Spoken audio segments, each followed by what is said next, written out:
Hello, and thank you for listening to Hashtag Houston Healthcast, a podcast powered by Houston Healthcare as part of our Hashtag Houston Healthy initiative. On Hashtag Houston Healthcast, my guests and I endeavor to provide the people of Houston County, Georgia, and beyond healthcare advice, news, tips, and updates so they can lead a more Hashtag Houston Healthy lifestyle. In recognition of American Heart Month, today's topic is cardiovascular health, more specifically, the leading cause of death in both the United States and the world, cardiovascular disease. We'll talk about the different kinds of cardiovascular disease, what kinds of symptoms these diseases present, what treatment options there are for these diseases, and how you can be proactive in your heart health to avoid cardiovascular disease altogether.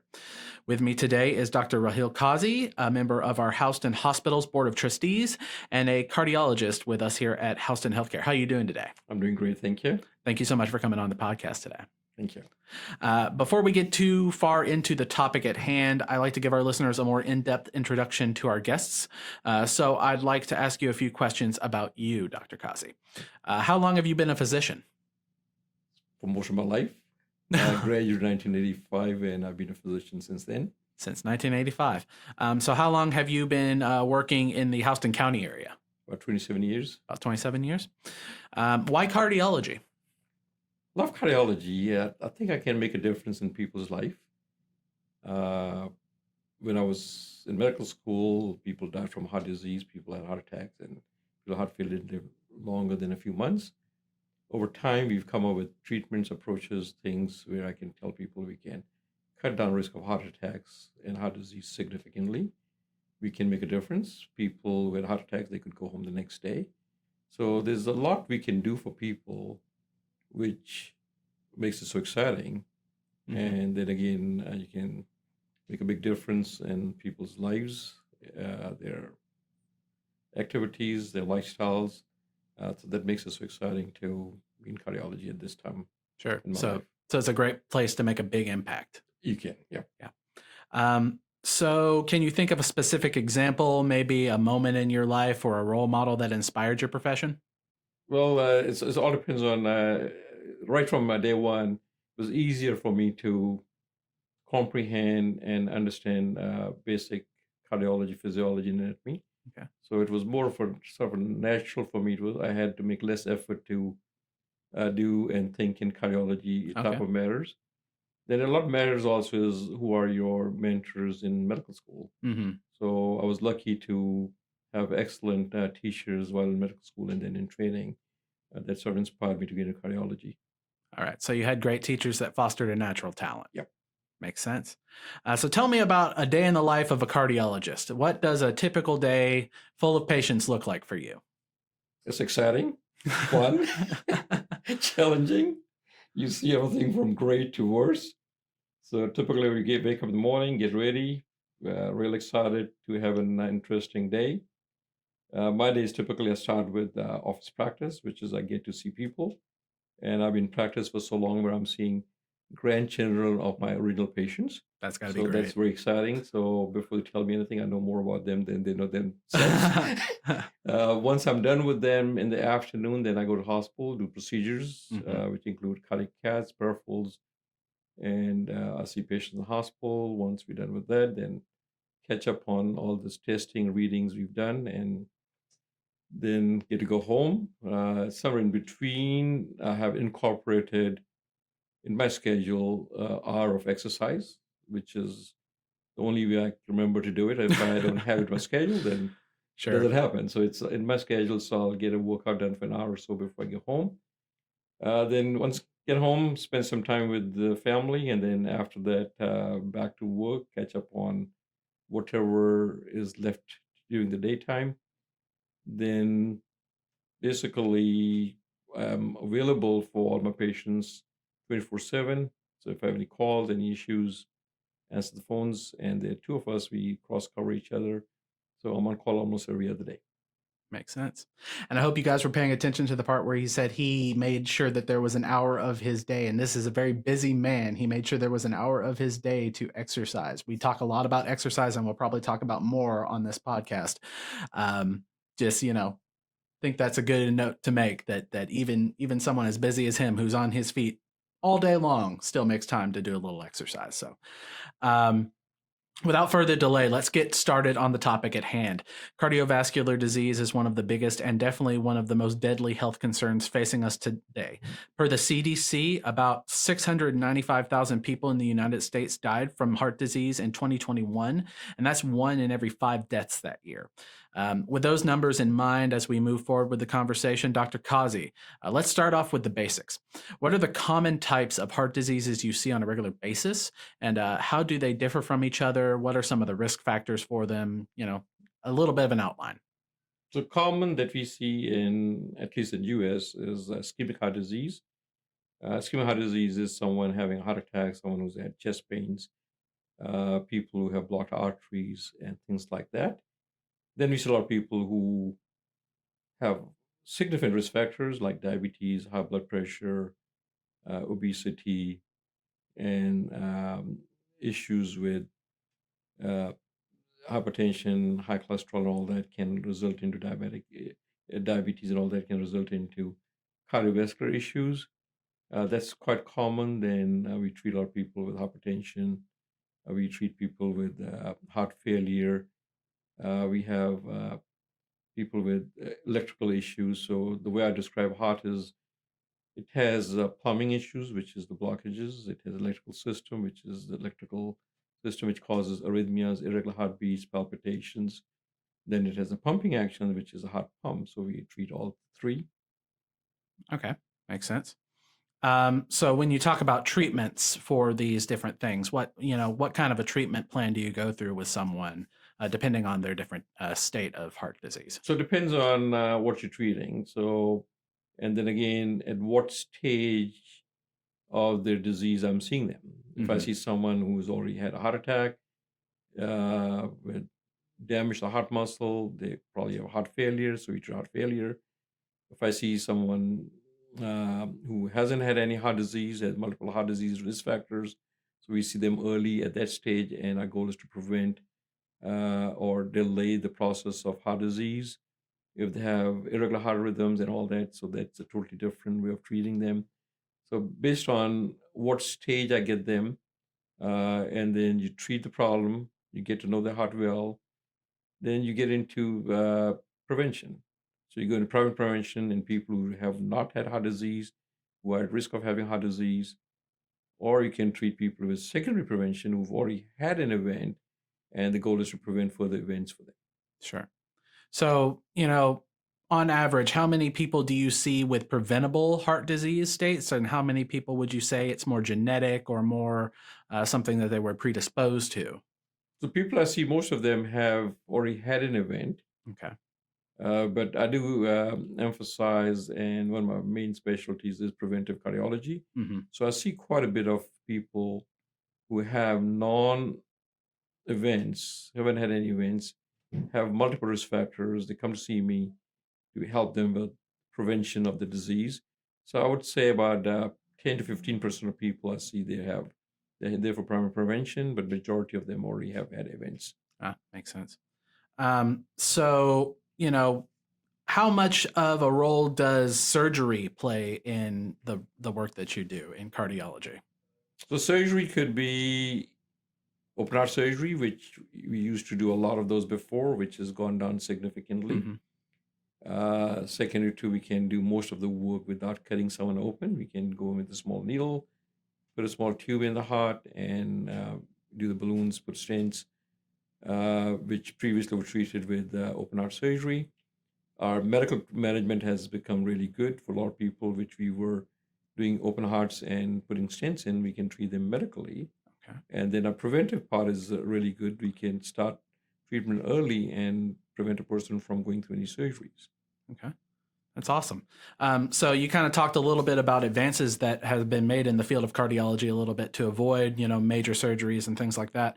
Are there any other types of technological advances that you're kind of excited about in cardiology, maybe recent ones that have made your job a little bit easier? There are a lot. I mean, I could spend the whole day talking about it, and motivation to be in cardiology for the next 100 years if I can. See a lot in future.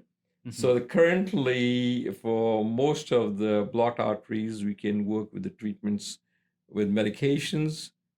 For stable disease, we can put stents for more complex issues, and then uh, for really, really complex stuff, we can send them for open heart surgery, which has gone down significantly because we can do most of the stuff without opening the chest. For structural heart disease, the valves, previously we changed the valves by cutting the chest open. Mhm. At least the aortic valve is being done by going with a small tube from the groin and putting a valve without cutting the chest open. They can go home within a day and back to normal life. The other valves, mitral and tricuspid valves, are in the process of being done. So hopefully very soon we'll be able to get most of the valves done without cutting the chest open. Previously, people who had holes in the heart and things like that, we had to go in, cut the chest open, repair it. Now we can just repair it without cutting the chest open, going in from the groin. So that endovascular work has really made a big difference. Mhm. Same goes for the vascular work. Previously, we had to open the arteries, put patches, put the grafts. Now we can just go in with a tube and shave off the plaque buildup in there, put stents, do balloons, angioplasties. So even for the legs and any vascular trees we have in the body, we can treat them endovascularly. Mhm. Going forward, our medical management has become really exciting. We can uh, treat essentially everything. I mean, heart failure, people who died in 3 months, now they're living for 10 years, 20 years. I have patients with me who saw me in 97. They're still alive, doing Mhm. fine with heart failures, functions of 20% or less. Wow. The medical management is really good. Preventive care is excellent. Previously, for cholesterol, 200 was normal, then 150, then 100. Now we can drop the cholesterol down to whatever number you give me, I can do it. Mhm. There have been data there to prove that dropping cholesterol helps. We have tools to take care of it. For the first time in US, we have seen decrease in the incidence of heart attacks. Wow. Just because we have excellent tools, we have done well with the preventive care. The exciting part coming along is we have in the process of developing hearts, artificial hearts. Mm. We have done first few implants where they have taken pig hearts, Mhm. uh, modified those, and implanted in human beings. If that Wow. becomes very promising as we go forward, and the way I look at it is in the next 20 years, we should be able to develop human hearts by our own tissues. Mm. And our treatments are getting so good. Will be very precise treatments. And even to the point, I start jokingly tell people you'll have a choice of dying Mhm. but you have to live for the next 20, 30 years till we have that technology. Right. Right. And to your point, we have fantastic technologies, but it doesn't do anybody any good if they don't come see you first. So if you have someone that's listening right now that might be experiencing some symptoms that they should be worried about, that maybe you've mentioned with heart disease, what would you tell them to do? Depends on the symptoms. If they're acute symptoms, Mhm. don't waste time. Acute, I mean, is if you're actively having chest pain, come to the hospital. Previously, would tell people, okay, don't do anything, take some pills, and if it's worse, come to the hospital. At this point, I would say don't waste your time. If you're having a heart attack, every second, every minute counts. Every minute that we lost in waiting to come to the hospital, you lose muscle. We have excellent system in Warren Robins and essentially most of the hospitals in the US. If you're having a heart attack, you show up in the hospital within 30 minutes. We take the cath lab, we can open up the arteries, and you can go home without having any damage to the heart muscle. Mhm. That's great. Um, so we talked about the different kinds of diseases, different treatments, what you can do when you have someone that comes into your office with these problems. Let's talk about proactive steps that our listeners can take in their health and lifestyle to maybe mitigate the chances of these issues happening to them at all. So, what would be some suggested steps or lifestyle changes that your listeners could make? So it's good to get yourself checked early in your life. Hmm. And early is any time, 20 years, 18 years, Hmm. anytime. is early enough because 90% of people in US, by the time they turn 30, they already have some plaque buildup in their arteries. Mm, So it's never too early to start. As okay. soon as someone has strong family history of heart disease, I would encourage the children, the siblings, to seek medical attention early on so we can work on preventing heart disease, or if not, at least delaying the progression of the disease. And we have tools now to make that happen. Hmm. I'll give you a typical example. If someone has a strong family history of heart disease, high cholesterol, it's no point to wait till you have a heart attack. You can just get yours checked at 18 years old, earlier, later, Hmm. and we can modify the lifestyles, add exercise, work on the nutrition, which has an important role to play, and we have medications. If just the lifestyle doesn't work, we can drop the numbers to a reasonable number on the cholesterol and blood pressure and diabetes, control all those, and we can delay the progression of disease, and we can even go to a point where we can prevent someone from having any significant heart disease. Makes sense. So really the answer to that question is get checked out with a cardiologist, get checked out with your primary care physician, and see if there are any risk factors involved with heart disease that you need to be aware of as soon as possible so you can start being proactive about them. Yep. Makes sense. So I'd like to go ahead and thank you again, Dr. Kazi, for sharing this conversation with me today on such a very important topic. And thank you to our listeners for sticking with us to the end. I hope you found this conversation as interesting, as informative as I did. If you'd like to learn more about cardiovascular disease or are concerned you might be experiencing issues similar to what we discussed here, take Dr. Kazi's advice and don't waste any time. But there will be resources available to you in the description below otherwise. Please be sure to subscribe to our YouTube channel. We post these here before anywhere else, and be sure to hit that notification bell so you never miss an episode. We have some exciting episodes coming out soon, including a discussion on our emergency medical services department with Kara Siebert, so be sure to tune in for that.